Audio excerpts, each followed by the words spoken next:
ကဲမင်္ဂလာပါကျွန်တော်တခုတော့ပြောစရာလေးရှိလို့ပါဘာဖြစ်လို့လဲဆိုတော့ကျွန်တော်တို့က Ronaldo crazy ဖြစ်တဲ့လူတွေလေ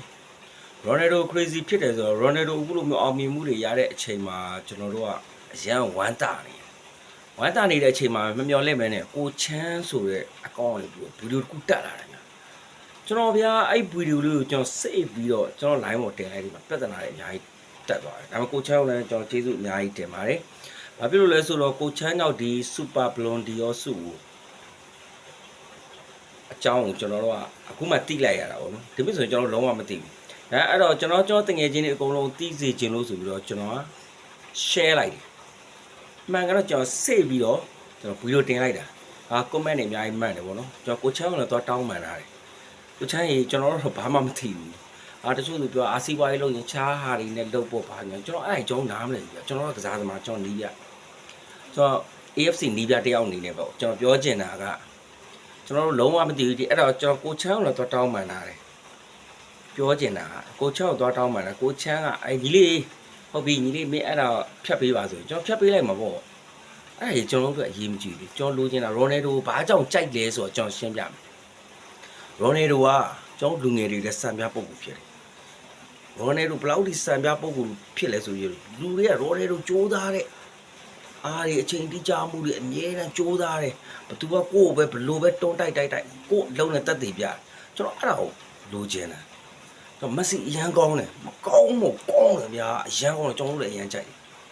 ဒါပေမဲ့ကျွန်တော်ပြောချင်တာကျွန်တော်စံပြပုံကူကျွန်တော် Ronaldo လို့တင်တာအခုအဲ့ Ronaldo ကြီးအခုဒီတက်ရွယ်ဒီကြိုးစားဖလားရယူနေတာဂျာမနီနဲ့ပွဲတော့ကလည်းသူကယ်ခဲ့တာသူကယ်ခဲ့လို့ဘူရီဝက်တက်တာကဲစပိန်နဲ့ပွဲတော့ကလည်းသူကအဲ့တကိုးမသွင်းခဲ့ဘူးဆိုရင်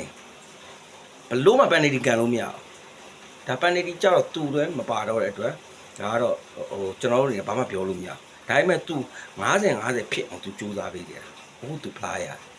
ကျွန်တော်တော့အယံဝမ်းတာတယ်ဗျဒီကိစ္စနဲ့ပတ်သက်ပြီးတော့ Ronaldo ဘက်ကကျွန်တော်တို့ကအပြည့်အဝထောက်ခံတယ်ပေါ့နော်အဲ့မှာအခုပြောချင်တာကိုချမ်းတင်လိုက်တဲ့ဒီ Super Blondie ရောစုကိုကျွန်တော်က Ronaldo ကိုရစေချင်တယ်ဘာဖြစ်လို့လဲဆိုတော့လူငယ်စံပြပုဂ္ဂိုလ်ဖြစ်နေလို့ကျွန်တော်ရစေချင်ကျွန်တော်ကျန်တာတွေကတော့နောက်မှတင်မယ်ပထမအဦးဆုံးအချိန်အနေနဲ့ကျွန်တော်တချို့ဗီဒီယိုတွေကျွန်တော်ယူတင်ပါတယ်အမှန်ကတော့ကျွန်တော်ကြိုက်လို့တင်တာပါကျွန်တော်သူတို့စကားပြောတယ်သူတို့ဗီဒီယိုအတစ်လို့ကျွန်တော်ဗီဒီယိုအတစ်တွေပါကျွန်တော်နားမလည်ဘူးဗျဒါပေမဲ့ကျွန်တော်စူးစမ်းပြီးတင်ပေးမယ်ဒါသူတို့ကျွန်တော်စိန်ခေါ်လိုက်တယ်ပြဿနာမရှိဘူးကျွန်တော်ဘယ်သူမှစိတ်မဆိုးဘူးကျွန်တော်တို့ကဗုဒ္ဓဘာသာလူမျိုးတွေကျွန်တော်ဗီဒီယိုဆိုလို့ယူတင်လဲအကြိုက်တယ်ဗျာကျွန်တော်တို့ open ကျွန်တော်လူမျိုးတွေအကုန်လုံးချမ်းသာမယ်ပတ်စံရမယ်ဆိုကျွန်တော်ကြည်လက်တယ်ကျွန်တော်လိုချင်တာဘူးပွားရတာပဲကျွန်တော်နောက်ဆုံးပြောချင်တာကျွန်တော်ကိုချမ်းကိုတောင်းပန်ပါတယ်အကိုကြောင့်ဘူးသူရတွေအများကြီးရခဲ့တယ်အဲ့အတွက်အများကြီးတောင်းပန်ပါတယ်ကိုချမ်းကြော့နော်ကိုချမ်း